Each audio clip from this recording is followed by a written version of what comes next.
Time to pull up a chair. We've got another great story for you today in the rLounge. Raising humans is a lot less about the warm, fuzzy moments and a lot more about dodging emotional grenades and navigating the chaos.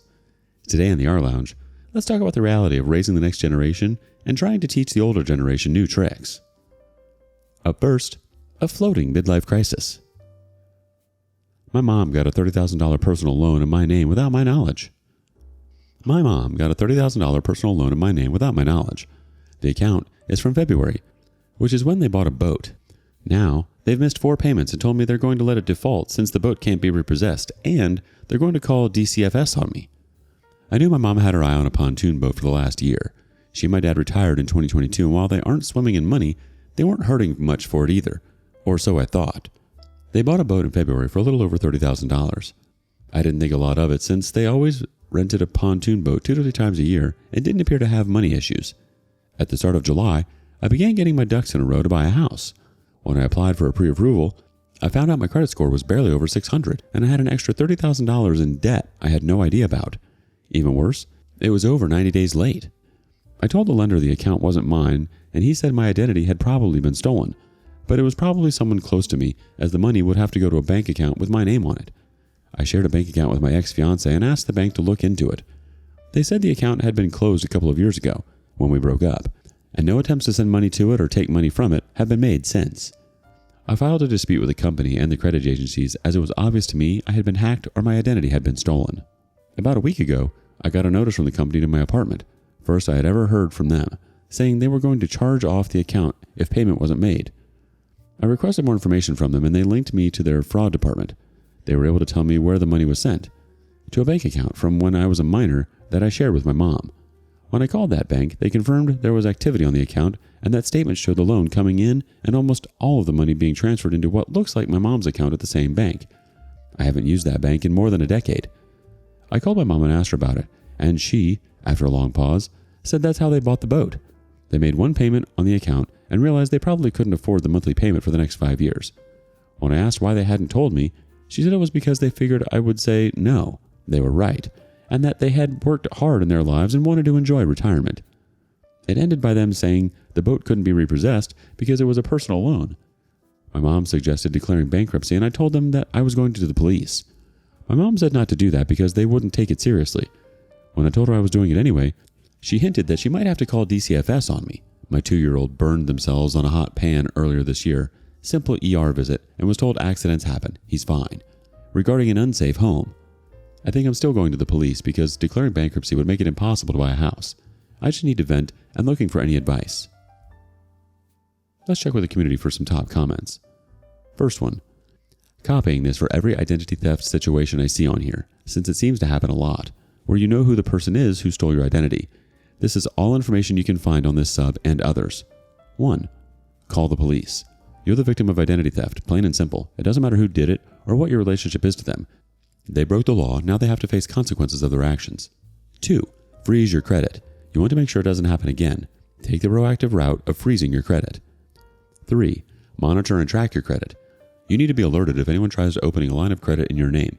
This gives you a way to do it for free and it shows your credit score. 4. Warn anyone who else might be a victim.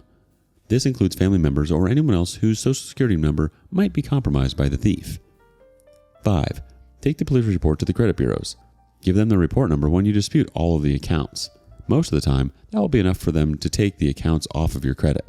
It's on the creditors themselves to prove the accounts are legitimately yours, and the bureaus aren't going to get in the middle of it. A police report goes a long way in clearing up your credit. Don't take identity theft lying down, even if it's someone close to you. If you let them get away with it, get ready for 5 to 10 years of bad credit. Collection agencies coming after you, lawsuits, etc. Your mom 100% committed familial identity theft, and now she's trying to scare you into not reporting her. Don't let her scare you. DCFS, or the same thing in other states, DCS, DFS, CWS, etc., are typically only going to take action if there's clear-cut signs of abuse. It sounds like a minor burn months ago is nothing. The ER staff is right. Accidents happen. Anyone can make an online report for the child protection agencies on anyone for anything. It literally means nothing unless it's a legitimate report. And even then, the sad state of many of these state services mean even real reports of real abuse often slip through the cracks. I would look into a restraining order if she tries it though. Don't declare bankruptcy, whatever you do. Just make the police report and give that information to the company that gave them the loan and the credit bureaus.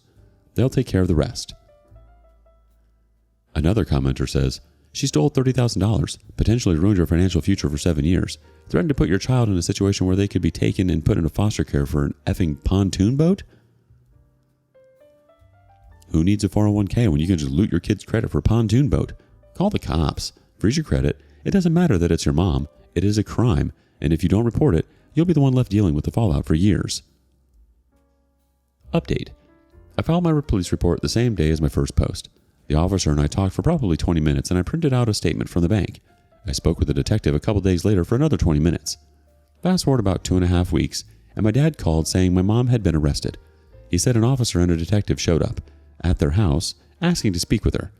When she went onto the porch, they grabbed her and arrested her. The detective, same one I talked to, explained they had a warrant. My mom has never been in trouble with the law in her life, and she got arrested on a felony. They tried talking to her, and she immediately requested a lawyer. They stopped asking questions, but didn't let her see a lawyer right away. My dad was furious, but the detective told him to have a lawyer go down to the county jail in the morning before she went to the judge. The next morning, apparently she and the lawyer talked, and she was released in the afternoon with a new court date. About a week later, I got a call from DCFS requesting to meet with me about my son. I had nothing to hide, so I agreed. We spoke for about half an hour at my apartment, and I explained the situation. She seemed understanding and told me there are no obvious issues. She just had to follow up on a report. I will say if I'm ever in trouble, I'm hiring a lawyer. The case was dismissed at our next court date in late September. The detective called me the next day and explained the state attorney believed that they wouldn't be able to prove beyond a reasonable doubt she intentionally stole my identity. He said he figured it was a BS reason because he had documents from the bank and loan company. He said the state attorney drops a lot of cases, even open and shut ones, especially when it's not violent, and they have a hired attorney. She never made a statement other than her attorney telling the detective she didn't do it. He also said the loan company might go after my mom in a lawsuit. What brings me back here is that a couple of weeks ago, the account dropped from my credit. Even better, though, I got a letter from DCFS yesterday saying the allegation against me was unfounded. I'm never talking to my piece of trash mom again. Thank you everyone who gave me advice and hope in my first post. It just sucks that she is probably going to end up with a free boat out of it, unless the loan company sues her, which I hope they do. Let's get a couple more comments from the community before we move on. First one. Send the loan company the address where the boat is kept, with a photo. Commenter 2 says, I'm glad you took advice and did the right thing and glad things worked out for you, except for your parents being horrible. To give a bit of context to the DA, I've posted this here before, but I'm not a lawyer, but I've worked professionally with prosecution on a bunch of cases, and going through an entire trial is crazy expensive and time-consuming, like 6 figures, and 3 years isn't an uncommon cost. My guess on why this kind of thing doesn't get prosecuted pretty much ever is because there's basically no chance of recidivism.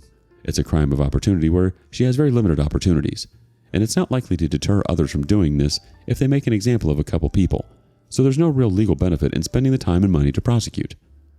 The loan company probably will sue her, but that shouldn't really make you feel better. The loan company issued a loan in your name based on her signature, which they can now prove is her signature, so they must have known they were issuing an illegal loan at the time. If anything, I kind of wish they couldn't recover because, unlike other random parents, other loan companies are likely to stop doing this if enough of them have huge losses from issuing these loans. One more commenter says this. Have a lawyer send a cease and desist letter stating since you took out a loan in my name and then called in DCFS, you're no longer able to contact me or my child. Attach a copy of the loan papers and a DCFS report. If she tries after that, look into a restraining order. Well, your mom really went for the scorched earth strategy and somehow still ended up sailing away, literally. I'm so sorry you've had to deal with this nightmare, but I'm glad to hear the loan is off your credit and the DCFS report was dismissed. That's a big win, even if she managed to wiggle out of legal consequences. If karma works the way it should, maybe the boat will follow into the Titanic's footsteps. Oops, did I just say that? Thoughts? Up next, parenting, a delicate balancing act between supportive guidance and watching your kids sprint headfirst into a dumpster fire. Am I the a-hole for telling my pregnant 19-year-old daughter she needs to move out ASAP? My daughter, Rose, 19, was always a smart girl. She did well in school and got a full ride to a great school that is local. She's been living with me and going to school, and is doing well in school. She got this new boyfriend a few months ago, who I don't like. I can smell the BS. He constantly lets her down, but covers it up with a big smile and grand promises. Despite my warnings, They're still dating, and now she's pregnant. I offered to pay for the abortion and take a few days off work to take her and help her recover. She said no. She's going to marry her boyfriend and they'll be one big happy family. She wants to move into my house, and she'll drop out of school while he works to support them. He's a bartender who doesn't go to college. I laughed at this idea, which made her mad. She told me that since he can't move in, I'll need to step up and help with the baby more. Y'all, she has always been a very sensible child. I don't know where this all has come from. I flat out told her that if she thinks she's grown enough to have and raise a child and get married, then she needs to move out soon and manage being an adult with the child's father. I raised the one child I wanted. I do not want any more children living in my home. I told her I'd pay for diapers here and there, and I'd still visit her. But this baby is 0% my responsibility. If she chooses adoption, which I'm pretty sure she wouldn't, I'd be willing to help her navigate that. She won't talk to me. My husband, her stepdad, is staying out of this, but thinks I could help more. I told him he's welcome to go over and babysit for her, and that shut him up.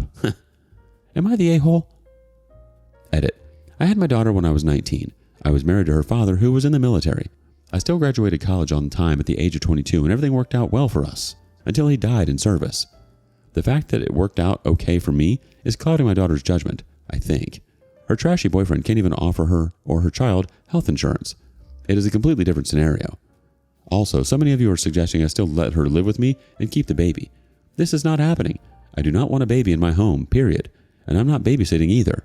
I do normal grandparent stuff, like show up to birthday parties and buy gifts here and there. But that's it. Let's see what the community judgment comes out to be. First up, let her know how much car insurance is going to be if she's not under your policy. That number alone was enough to make my son stay in our home and save up his money before he moved out. The next commenter says, I have a friend who was in the same situation with her daughter about 16 years ago. They let her stay, but told her it was the one and only time and set all sorts of parameters. Now, 16 years later, the same daughter and her, now, 5 kids still live with them. They have put them out several times to try and make it on their own, but it breaks their hearts to see the kids not be clean or be fed right. The kids always beg to come back. It is an awful situation. One more judgment. Not the a-hole. If she's doing grown-up things and making grown-up decisions, she needs to learn how to adult. She wants live-in childcare and complete financial support from you for her child and husband. They want a free ride with no responsibility to themselves or their child. They'll never move out if you allow this. Even though it's tough to watch your child make mistakes, you're not obligated to step in and clean up the mess. Your daughter has to learn that being an adult isn't about asking for handouts, especially when she's making big life decisions.